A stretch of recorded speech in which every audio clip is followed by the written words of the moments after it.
Tom Sawyer, mean, mean pride.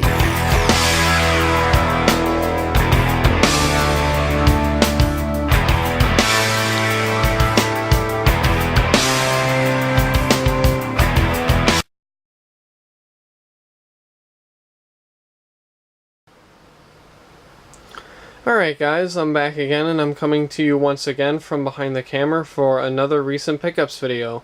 And this box of stuff comes from my Uncle Warren once again. Really want to thank him for providing this for me. And it's really cool too to have an uncle that goes to these flea markets and swap meets almost every week, because I certainly wouldn't have time to do that. And if he ever comes across any video game related things, I always get first dibs, so that's always good news for me. So let's go ahead and dive right into it. As you can see, there's a lot of really cool stuff in here. I have 3 NES games right here. This did not come from my Uncle Warren, actually. I actually bought these at GameQuest a couple weeks ago. I just didn't bother to show them in a recent pickups video because I think it'd be kind of silly to make one over 3 games. So, yeah, I got these a couple weeks ago.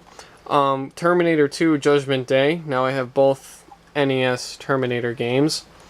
This one's not bad compared to the first Terminator game, but it's still a pretty bad game.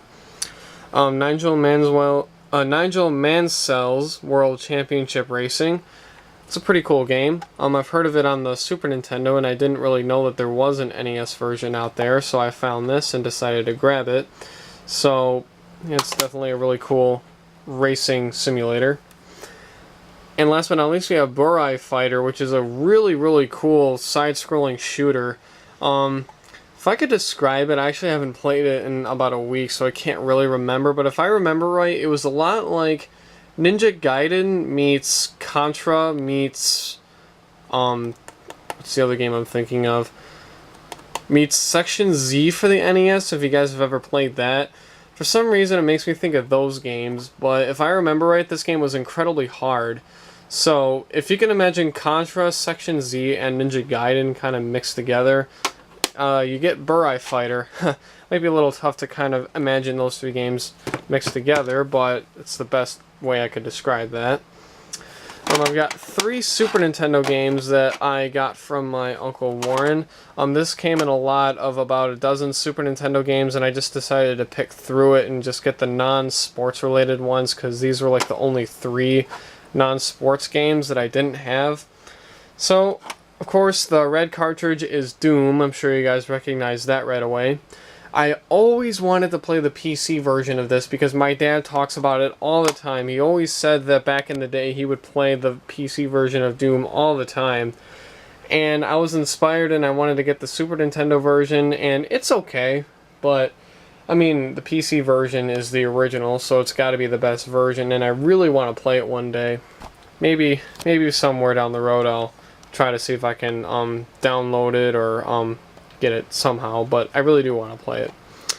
Anyway, the second one is Super Mario All-Stars. Everybody knows about this game. Classic. I can't believe I didn't have it, and now I finally got a copy. Great game.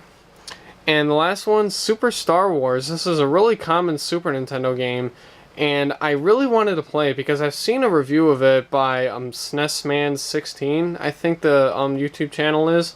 And he's got a show called SNESman Reviews. I'm sure you guys have seen it. If not, go check it out because it's a really great series. He does a really good job of reviewing Super Nintendo games, and I saw his review of the Super Star Wars trilogy. Decided that I would really try to get into it, and I found this game for cheap in that lot, so I decided to get it. And it's really hard. I mean, I know I said really like a dozen times in that sentence, but this game is insanely hard.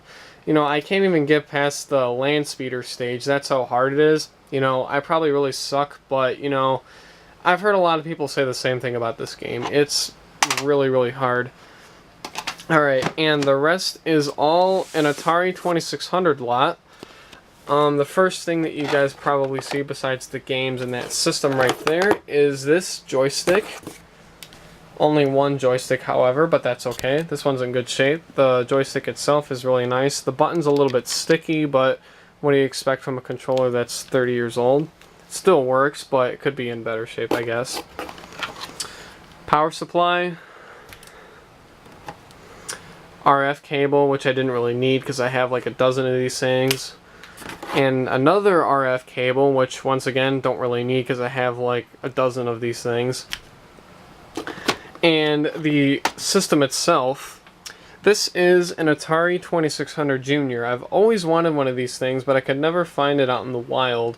You know, surprisingly, I actually thought that these things were cheaper and easier to come by, but I guess not, from what I've experienced at least. And if you guys are just getting into Atari video gaming, I definitely recommend this model because it's the smallest, it's the cheapest, and it's in least demand as far as I understand it. So, yeah, and this one is in really, really great shape. Usually with these old Ataris with the metal plate on the front here, they get really scratched and really banged up. But this one's in really good shape. It's really, really shiny, and it looks like new, really. So we have the power switch right there.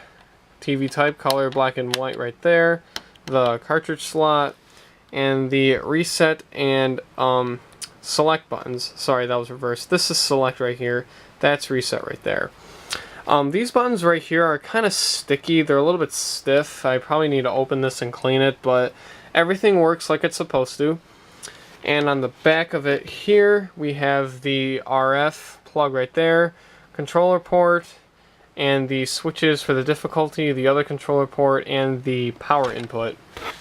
And the other thing I really like about this system as well, besides the size, is that the fact that it actually has an LED light on it. I mean, it's kind of silly that just a red light makes a difference, but it does to me because now I actually know when my system's on, which is kind of goofy because, you know, people are probably just like, oh, you know, the switches just moved, so you could probably tell that it's on anyway. Well, for some reason I just like having an LED on a system.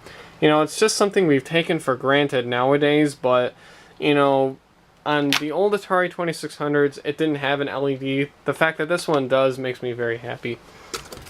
And we got a bunch of games here. A majority of which I had, and a majority of these are in pretty bad condition, but at least the ones that I didn't have are in great shape, so that's good. So we have a copy of Grand Prix, which has definitely seen some better days. Had that already, but it's a great game. A copy of Frogger, which again has definitely seen some better days. Pitfall, also in really bad shape. Now we get to the ones that I did not have. We have Solaris, which is in great shape. It's one of the Red Label games, which is pretty cool. We have Venture, the Atari Red Label version. I have the white cartridge, the Coleco version. Apparently this is another label variation that I didn't have, so I'll keep this. We have Crystal Castles here, which I did have. We have Real Sports Volleyball, which I did not have. Also in really great shape. The rest of these, though, I do have. We have Pac-Man, Space Invaders, which is actually in better condition than the one I already have, so I'll probably keep this. Defender, same thing, it's in better condition than my other copy, so I'll probably keep that. E.T., Ms. Pac-Man, and Missile Command. The front label right here looks pretty good, but the end label is peeling, which kind of sucks, but still, I already had it, so it's not that big of a deal. And we have a couple things of paperwork right here. We have this right here, which is $2 off a Real Sports Atari 2600 game, which is kind of odd that that is actually in here, but apparently you could fill this out and send it to Atari, and you'll get a coupon off your next purchase of a Real Sports game for the Atari 2600, so whatever, kind of random, but it's neat. We have an Atari 2600 catalog. This is the 1982 version right here from the copyright right there. I already have one of these, but this is actually in better shape than the one I already have. And even though it's a double, I'll keep it anyway because, I mean, this is just so cool. You know, even though I already got it, this one's in better shape, A and B. Why would I ever want to get rid of that? It's just too cool. And a random instruction manual for Real Sports Volleyball. It's one of the Silver Label games, which came out later. And some random pictures there in the manual. The artwork is really, really nice. That's one thing about Atari 2600 games, is that they had really great artwork. So yeah, that's it. That's everything that came in the box, and that is my recent pickups video, guys. I hope you really enjoyed. I certainly did, and I'll be having a lot of fun playing all this cool new stuff. Once again, I really want to thank my Uncle Warren for providing all of this for me, and I hope you guys really enjoyed. And as always, guys, have a great day.